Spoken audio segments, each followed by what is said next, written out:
India में set हो तो कनाडा में दोबारा सेट होने के चक्कर में मत आओ। और बहुत ही खतरनाक हार्श वेदर रहता है, बर्फ में भी चलना पड़ेगा, लेकिन वो कोई ऐसी चढ़ाई नहीं करने वाले हो आप सियाचिन की कि आप फैक्ट्री में काम नहीं करना है या फिर कोई भी तरीके का लेबर जॉब नहीं करना है, फिर कनाडा में आने की कोई जरूरत नहीं है। दिल्ली में रहना पड़ेगा, उसके अलग प्रॉब्लम्स होती है, मैटर करता है अगर इन्वायरमेंट अच्छा नहीं है आपके आसपास। लेकिन also you can't afford BP sugar और भी डिजीज है, रहना पड़ेगा 2-2 3-3 4-4 5-5 6-6 महीने का वेटिंग होता है। कनाडा में भाई इतना फास्ट काम नहीं होने वाला है, भागना भी पड़ता है यहाँ पे काम में बस आती है तो। कि कनाडा का जो हेल्थ केयर है वो फ्री है लेकिन बेकार है। दोस्तों आज के व्लॉग में बात करते हैं कुछ मेन रीजंस की जिसकी वजह से बहुत लोग कनाडा में नहीं आते हैं और बहुत लोग कनाडा में आते हैं लेकिन उन रीजनों की वजह से कनाडा छोड़ के चले जाते हैं। दोस्तों देखो, अगर इस समय आप इंडिया में अगर सेटल्ड हो, आपकी महीने की इनकम 1.5-2 लाख रुपए है, चाहे आप जॉब करके इतने पैसे कमा रहे हो या फिर चाहे अगर आप कोई बिजनेस करके इतने पैसे अगर कमा रहे हो, और अगर आप अभी 30 साल या 32 साल या 35 साल की उम्र में हो, अगर आप सोच रहे हो कि अभी आपको कनाडा में आना चाहिए कि नहीं आना चाहिए, ठीक है, तो एक बात समझ लेना कि अगर इतने पैसे अगर आप अभी इंडिया में कमा रहे हो तो इसका मतलब ये है कि इंडिया में आपने ऑलरेडी बहुत सारा स्ट्रगल किया था, जो इसकी वजह से आप इस मुकाम पे पहुंचे हो कि आप इंडिया में पैसे कमा पा रहे हो। तो मेरे हिसाब से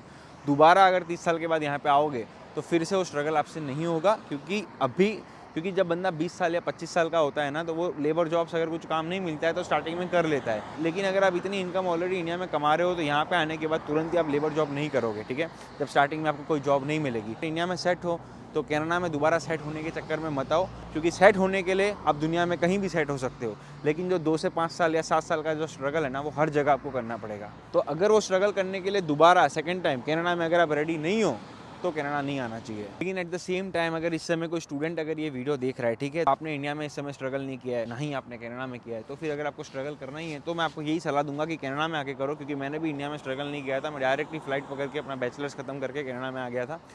तो अगर कनाडा में जीरो से ज़िंदगी को स्टार्ट करते हो तो थोड़ी पॉसिबिलिटी ज़्यादा होती है, क्योंकि यहाँ की गवर्नमेंट के रूल्स और मिनिमम वेज ये सारे के सारे जो भी टर्म्स एंड कंडीशन यहाँ पे बना रखा है, ठीक है, और प्लस यहाँ पे थोड़ा बहुत भीड़ भड़का भी कम है, कंपटीशन भी जिसकी वजह से कम है। लेकिन और भी बहुत लोग फ्लाइट में भर भर के यहाँ पे आ रहे हैं, कंपटीशन बढ़ भी रहा है। लेकिन फिर भी अगर आप स्टूडेंट हो और अगर आपको क्लियर है कि कनाडा में आके आपको कुछ लाइफ में सेटल करना है, फिर भाई आ जाओ, क्योंकि अपने पास खोने के लिए कुछ है नहीं। लेकिन ऐसा भी नहीं है कि बिल्कुल कुछ नहीं है, क्योंकि जो फीस भरनी है, GIC भरनी है, ठीक है, इंडिया से आपको जो बहुत पैसे लगाने हैं, तो उसकी तैयारी करके आना कि यहाँ पे आने के बाद स्टार्टिंग में 2 महीने 6 महीने अगर जॉब नहीं मिलती है तो यहाँ पे किस तरीके से आप खुद के एक्सपेंस खुद ही निकाल सकते हो। तो फाइनेंशियली साउंड होके आना, अपनी तैयारी करके आना। मैं भी तैयारी करके आया था और होपफुली मुझे जॉब भी मिल गई थी, इसलिए मुझे तो कोई इतनी टेंशन हुई नहीं थी।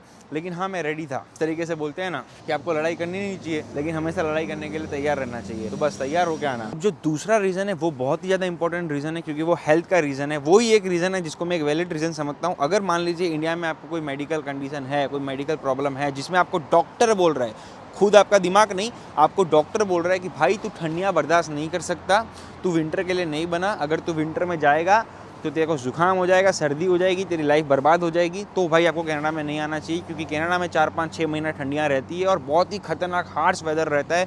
यहाँ बर्फ़ भी खतरनाक गिरती है, चल चल के जाना होता है, ठीक है। तो जो अच्छे वाले बंदे होते हैं उन लोग को भी फ्रॉस्ट बाइट का खतरा, सर्दी जुकाम का खतरा रहता है। तो अगर आपको कोई सीरियस मेडिकल कंडीशन है तो आपको कनाडा में विंटर्स की वजह से नहीं आना चाहिए, किसी और कंट्री में जाना चाहिए। लेकिन अगर आपके दिमाग में किसी ने ये भर रखा है कि भाई कनाडा में ठंडियाँ इतनी होती है, इस वजह से तू कनाडा में मत जा, या इस वजह से अगर कनाडा में नहीं आना चाहिए, रियल में फिजिकली आपको कोई बॉडी में कोई प्रॉब्लम नहीं है, लेकिन मेंटली कोई दोस्त अगर आपको लोड दे रहा है, तो फिर मैं आपको यही बोलूँगा कि इतने सारे लोग कनाडा में रह रहे हैं। और सिर्फ कैनेडियन लोगों की बात नहीं कर रहा हूँ, वो तो कैनेडियन है इसलिए वो लोग तो विंटर्स में यहाँ रह ही सकते। मैं हमारे ऐसे इंडियन लोगों की बात कर रहा हूँ, मेरी खुद की बात कर रहा हूँ। मैं भी गुजरात में रहता था, वहाँ इतनी ज़्यादा ठंडी नहीं होती थी, तो मुझे भी ये डर लगता था कि कनाडा का जो हार्श वेदर है वो मैं सहन कर पाऊंगा कि नहीं कर पाऊंगा। तो भाई मैं सहन कर पा रहा हूँ, ठीक है। विंटर का मतलब ऐसा नहीं होता है कि रोड पर हम लोग बिंदास घूमते हैं, अच्छे से अच्छे यहाँ पे कपड़े आते हैं, विंटर बूट्स आते हैं, वो सब वगैरह पहन के यहाँ पे जाओगे तो कोई इतनी तकलीफ नहीं होती। घर के अंदर हीटर है, गाड़ी के अंदर हीटर है, बस के अंदर हीटर है, ऑफिस में हीटर है, हर जगह हीटर है। तो आप बस में आप स्टार्टिंग के डेज में आओगे तो नो डाउट आपको चल के जाना पड़ेगा, ठीक है, बर्फ में भी चलना पड़ेगा, लेकिन वो कोई ऐसी चढ़ाई नहीं करने वाले हो आप सियाचिन की कि आप मर जाओगे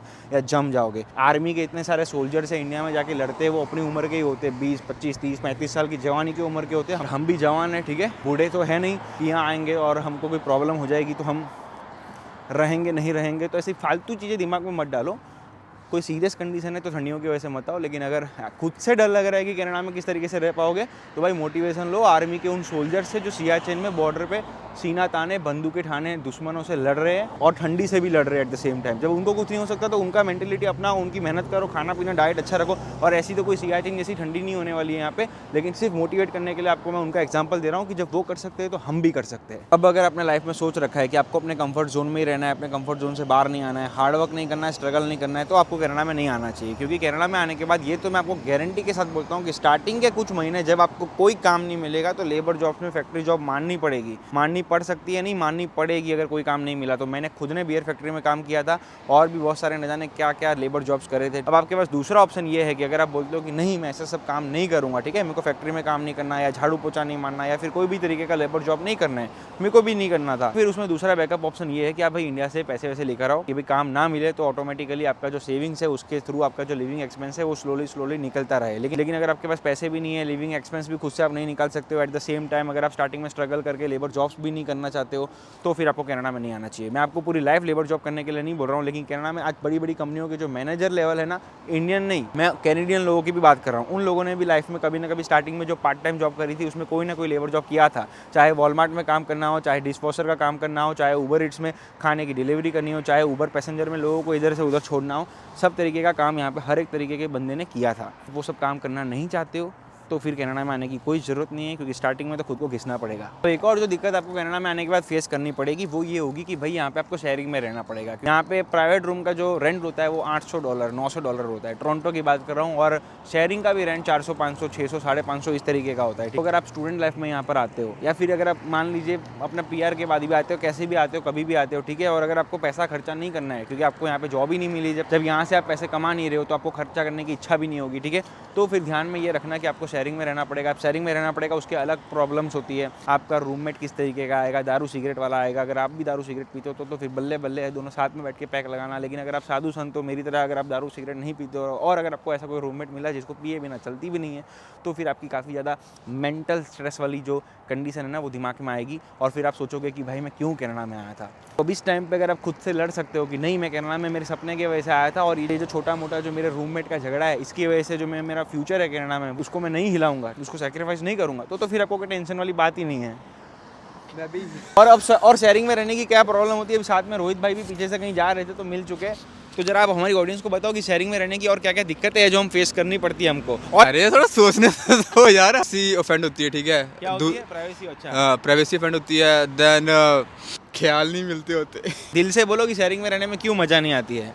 एक प्राइवेट स्पेस चाहिए होती है, यू नो। अगर आपको यहाँ पे आने के बाद शेयरिंग में रहना पड़ रहा है, आपके पास प्राइवेट स्पेस नहीं है, और अगर आपको प्राइवेट स्पेस चाहिए, बस दो ऑप्शन है।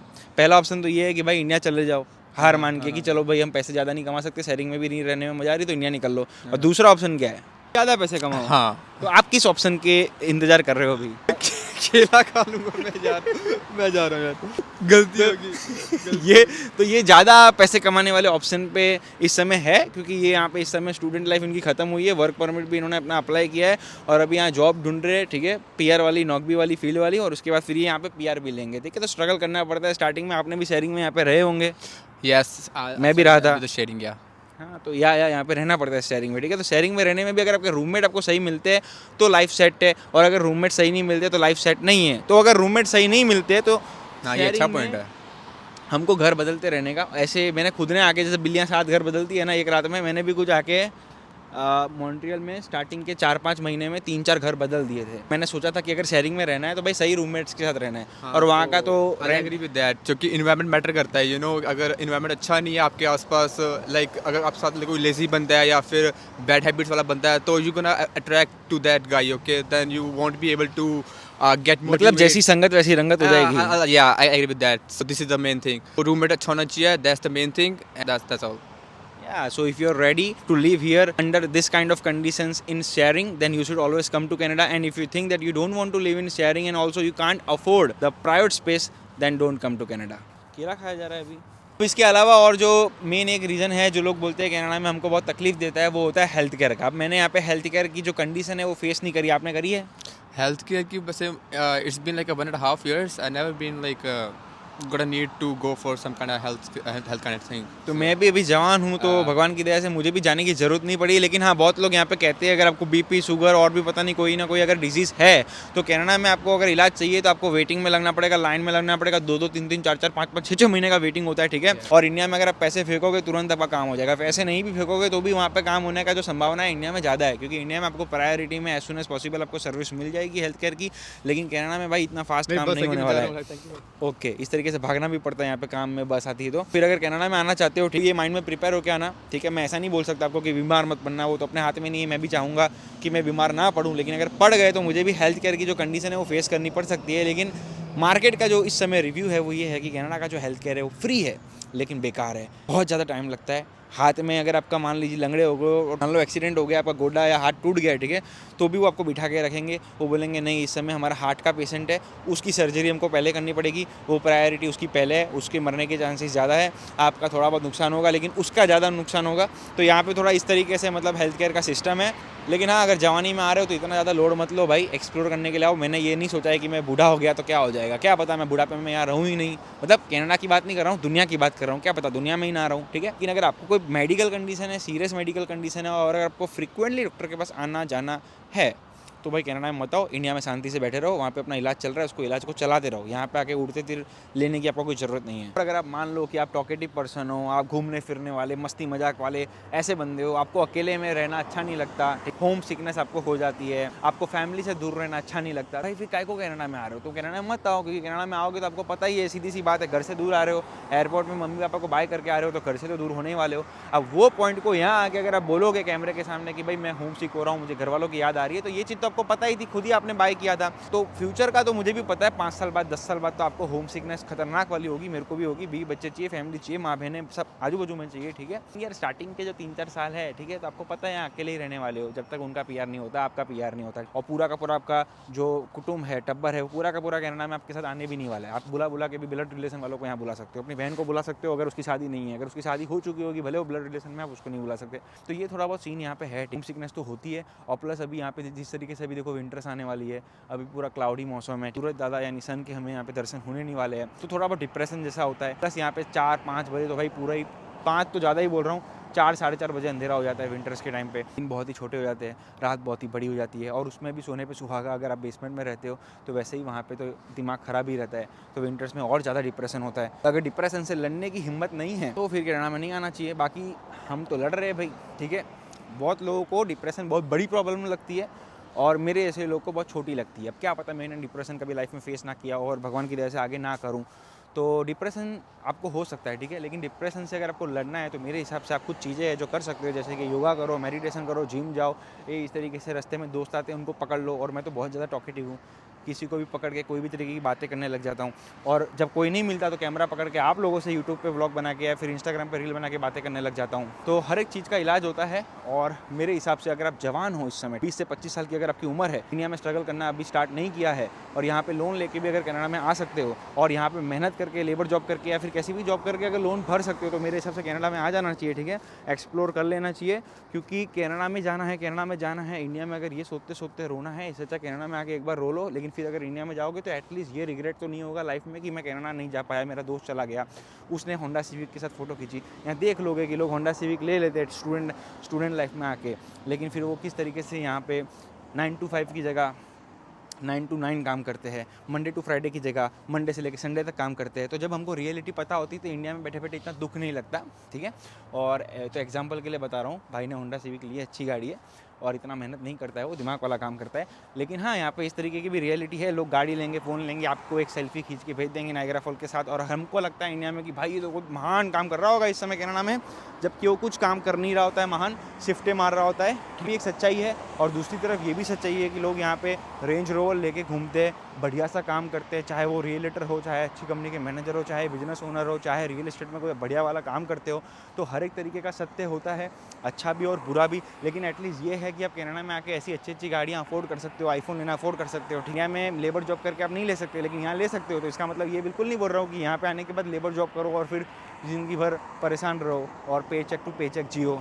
लेकिन यार मुझे नहीं पता क्या सही है क्या गलत है, लेकिन जो भी है ये है, ठीक है। मैं कनाडा में बहुत खुश हूँ और इंडिया में भी खुश था। और अगर यहाँ से कि कभी फ्यूचर में मेरे को इंडिया जाना पड़ा तो मुझे ये रिग्रेट नहीं होगा कि मैं कनाडा में क्यों नहीं गया था मेरी जवानी के टाइम पे। और एक और बात की गारंटी देता हूँ कि कनाडा में आने के बाद अगर आप मेहनत करोगे ना तो आप अपनी फ़ीस निकाल लोगे। मैंने मेरी फ़ीस निकाल ली है, जो लोन वोन ले रखा था घर वालों से, भाइयों से, वो सब मैंने चुका दिया है। अभी अपने थोड़े बहुत पैसे है भी अपने पास। और यहाँ से अगर मैं इंडिया जाऊँगा तो इतना तो मुझे पता है, वो ऋषभ जो इंडिया से कनाडा आया था और ये ऋषभ जो अब कनाडा से इंडिया जाएगा ना, उसमें ज़मीन आसमान का फ़र्क होगा। कोई भी देश हो, कोई भी दुनिया हो, किसी भी तरीके का राज्य हो, अगर आप मेहनत करने के लिए रेडी हो, आपको पता है कि आपका गोल क्या है, आपका डिज़ायर क्या है, आपका लक्ष्य क्या है, और ये डिप्रेशन, एंजाइटी, होम सिकनेस, ठीक है, स्टार्टिंग का लेबर जॉब, अकेले खाना बनाना है, बर्तन धोना है, ये सारी की सारी प्रॉब्लम आपको इतनी बड़ी ना लगती हो, अपना गोल ही बड़ा लगता हो और सिर्फ गोल ही दिखता हो, तो भाई कुछ भी कर सकते हो। लेकिन हाँ, गोल दिखता हो यानी पहले गोल बनाना पड़ेगा। बहुत लोगों को पता ही नहीं होता है कि उनके शॉर्ट टर्म गोल्स क्या है, लॉन्ग टर्म गोल्स क्या है, 3 साल में क्या चाहिए, 5 साल में क्या चाहिए, 10 साल में क्या चाहिए। तो अगर आपको नहीं पता है तो भाई पता लगाओ।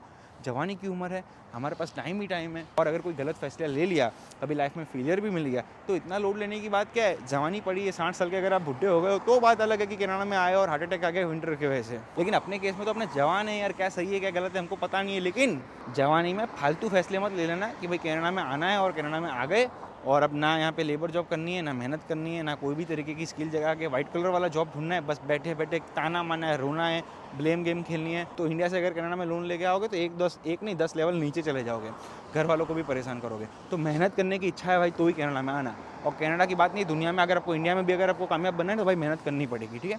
बिना मेहनत करे नो पेन नो गेन, बहुत सारे मोटिवेशनल कोट्स अंदर से निकल रहे हैं, लेकिन ये वीडियो को और लंबा नहीं कर सकते। तो ये सब पॉइंट्स अगर आपको लगते हैं तो इसका सोल्यूशन भी खुद ही निकालो, और अगर सोल्यूशन निकल जाए तो कनाडा में आ जाओ। और एक और बात, मैंने ऐसे पॉइंट्स नहीं देखे थे, मेरे को कनाडा में आना था, मैं आ गया था, ठीक है।